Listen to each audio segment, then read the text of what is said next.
So, good morning again. So now this story, long anticipated story, which is quite dramatic. So one day I was quite busy at the time. I had like probably about 20 guests staying here, and I had one guy who came here, stayed for a couple of days, and he was just a normal guest, and and then. He said he needed to leave and go to Green Island, and he'll come back in some days. I said, sure, yeah.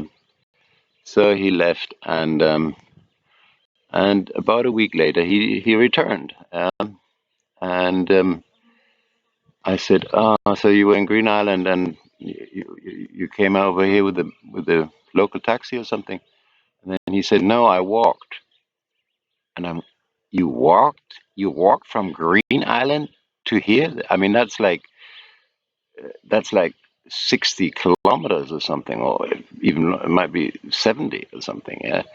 And it goes way through the mountains there. And I was like, what? How did you manage to do that? And so on. Yeah, I walked. So I was really, really astonished. And it's not such a good idea walking along these main roads here, with narrow roads, and people drive quite crazy.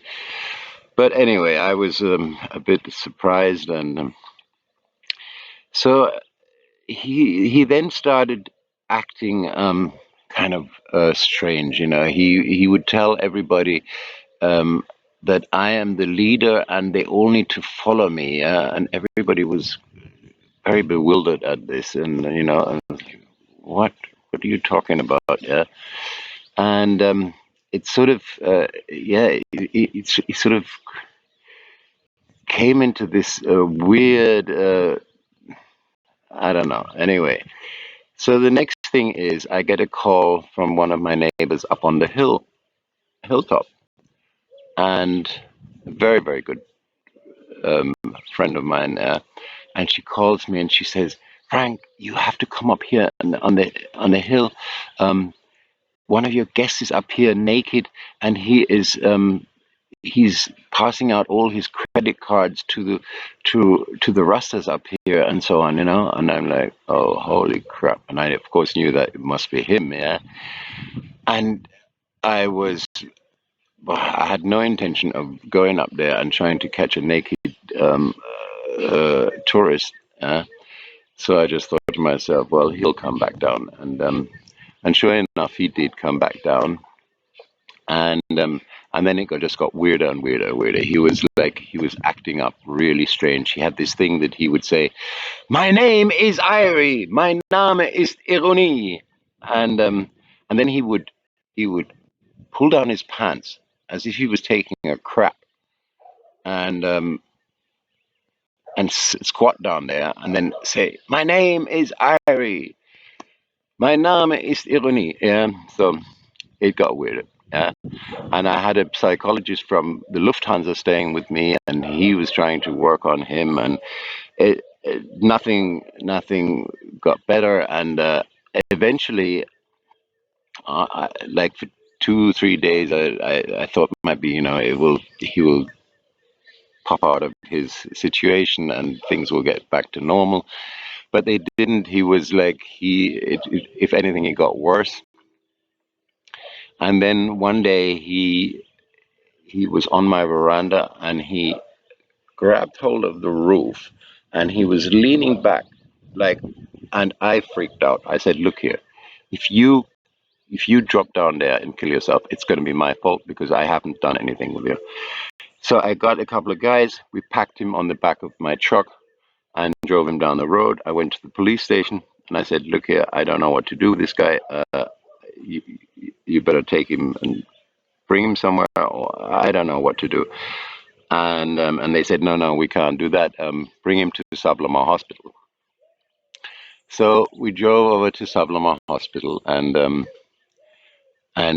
we went in there, and the first thing he did is grab a man's crutches who was walking along with the crutches, and the guy nearly fell over, and I'm like, whatever.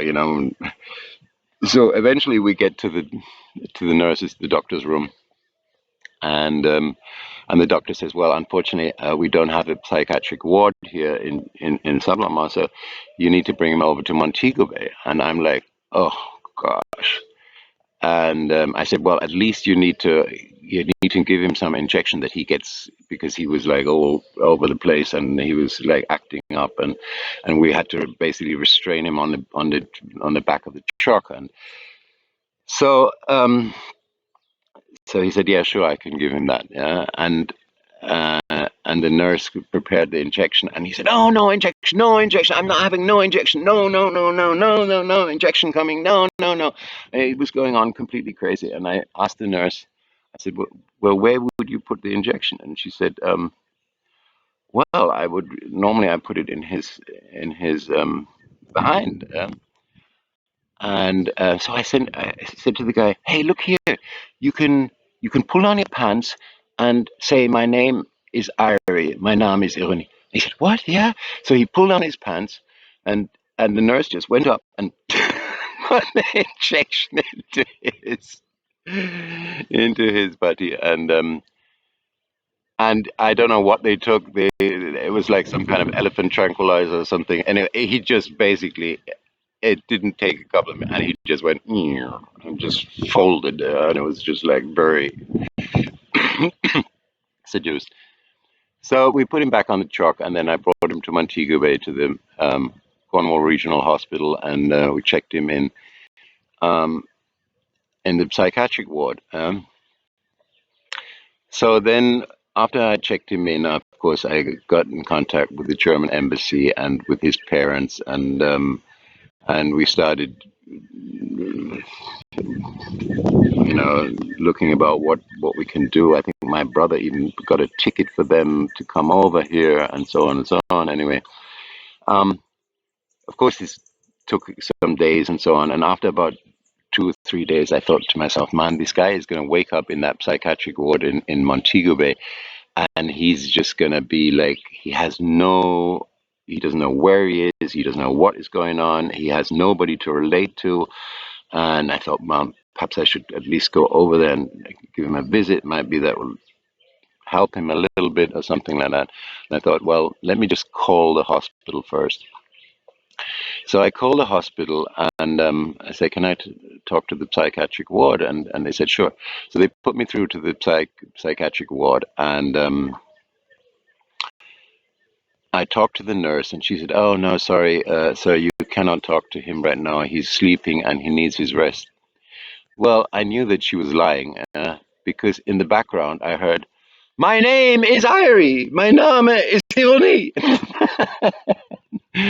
So anyway, I reckon that probably my visit wouldn't help much.